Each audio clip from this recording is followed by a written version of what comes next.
Estamos lançando oficialmente agora o curso Sociedade do Anel, uma jornada comentada. Aí o curso, galera. Todas as aulas estão aí. Você vai poder ler capítulo a capítulo, ouvir. A gente quer muito que todo mundo participe, que todo mundo entre, tá? Não fica de fora, não perde. Isaac mandou R$35 e disse: boa noite a todos, mas principalmente ao Rasta, que ostenta uma beleza de apuro quase metódico, tão irretocável que chega a constranger a estética comum. Embaixadores, o que vocês acham da crítica que Scruton faz ao beat contínuo e padronizado na música popular no livro The Aesthetics of Music?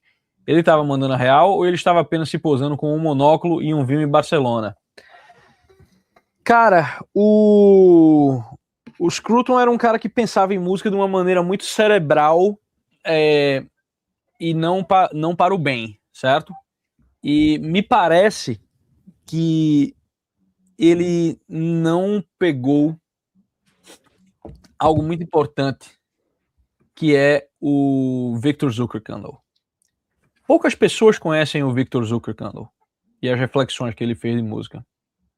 Tipo, no Brasil mesmo, que fale de música dentro da usando a chave que o Victor Zuckerkandl nos deu, eu só conheço eu mesmo. Tá, eu já vi um cara falando do livro, eu já vi um estudante de música falando do livro, dando uma resenha do livro The Sense of Music, tá ligado? Agora, aplicar aplicar de alguma forma, só eu mesmo, na clínica do analfabeto musical, né, e na aula que eu dei pro curso Vitor. Por sinal, bota aí a clínica do analfabeto musical pra galera conhecer. Opa, aí sim, embaixador.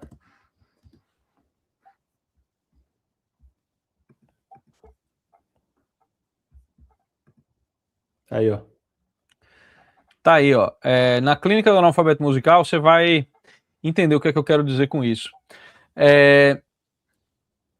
O Scruton, ele não percebeu que Opa. Cadê? Posso volta aí para Entra aí na clínica do analfabeto musical. O Scruton não percebeu, certo, que essa emancipação do beat, ela é consequência, eu diria quase que inevitável, né? É aquela coisa, um pequeno desvio no início, com o passar do tempo vira um grande desviozão assim, e você não consegue notar aquela coisa ali no início. Essa parada da emancipação do ritmo, ela tá dentro da própria estruturação do que a gente chama de música erudita. Tá entendendo? Quando o Bach criou instituiu o temperamento, quando o Bach percebeu que dava para você deixar os semitons por igual, porque as forças tonais permaneciam intactas, né? E é isso que o Scruton tem consciência das forças tonais, mas ele não percebe que elas são uma realidade mais fundamental, porque o Scruton é meio kantiano, tá ligado? Então, a visão de espaço musical pro Scruton, ela é só por analogia mesmo, tá entendendo? Ela não é vista como o Zuckerkandl vê, como um campo de forças de fato, né? Então, quando o Bach iguala o temperamento, você libera as vozes para serem encadeadas, porque você pode mover centros tonais, você pode colocar um violino para tocar com um cravo e para colocar com um instrumento de sopro, e aí você vai melhorando a possibilidade de polifonia. Ao melhorar a possibilidade de polifonia, você precisa que as diferentes vozes tenham uma medida de tempo em comum, certo? No canto gregoriano não tem isso, tá entendendo? O ritmo ele é muito mais livre, tem ritmo, tem pulso, mas ele é muito mais livre, né? Porque a preocupação no canto gregoriano não é de aumentar a polifonia nem nada, porque ele não é algo que pensa em progredir, né? Ele está preocupado com outra coisa. No momento que o Bach institui o temperamento e as vozes começam a poder ser usadas encadeadas umas com as outras, surge a necessidade de reduzir tudo a um mesmo pulso. ao fazer isso, você parece que está juntando as coisas, mas você acabou de separar a música num terceiro elemento, que é o tempo. Tá entendendo? E ao fazer isso, com o crescer com o desenvolver da música, esse aspecto horizontal que tinha das melodias se encadeando vai se cristalizando em estruturas verticais, na harmonia que a gente vai chamar de harmonia funcional, né?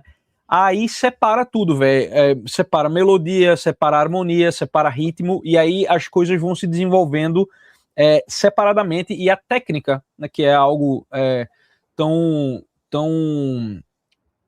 como é que eu posso dizer, tão presente na cultura ocidental, vai fazendo com que esses elementos vão se separando de maneira quase diabólica, assim, né?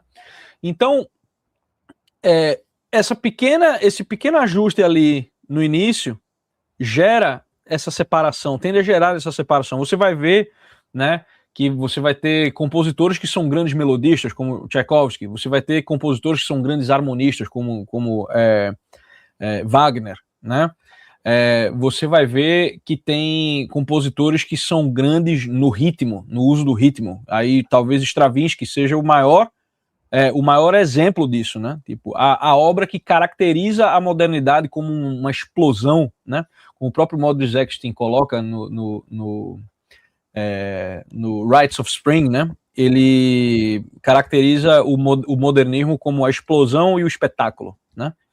Então, o próprio Stravinsky é um grande expoente disso daí, que é o quê? Que é a harmonia levada ao seu paroxismo e o ritmo levado ao seu paroxismo. Então as coisas estão tão desenvolvidas que não é muito difícil para o homem na cultura popular pegar algum desses elementos e simplesmente ir se especializar nele. E no caso, isso aconteceu com o ritmo, né? Até porque no momento que essas coisas vão se separando, também vai aumentando a necessidade de, em cada época, ter uma coisa nova, ter uma nova explosão. Uma coisa que na música eclesiástica, por exemplo, ninguém tem essa preocupação, né? Ninguém estava preocupado em evoluir o canto da igreja, nem nada, porque o propósito da música era outro, né? Já na música clássica, não. Se um compositor clássico pega e repete aquilo que outro fez, vira tipo, é música de filme, né? Só que sem filme na época. Então a coisa ficava meio... A galera queria a novidade, né? Então essa necessidade de novidade, ela já está intrínseca à própria formalização da música erudita. Então, se você odeia funk, tá entendendo? O culpado disso, de certa forma, é a própria música erudita, sinto dizer. Entendeu? Mas como as pessoas não fazem essa análise que existem forças reais dentro da música, e as pessoas estão preocupadas sempre no juízo de gosto, no bom vinho em Barcelona e tal, tipo, as pessoas normalmente não conseguem acompanhar o raciocínio que leva uma coisa a outra. Conheça a nossa plataforma TV Lisão, onde vendemos vários cursos. Você vai ficar mais inteligente, ok? Aqui nós temos uma educação helênica.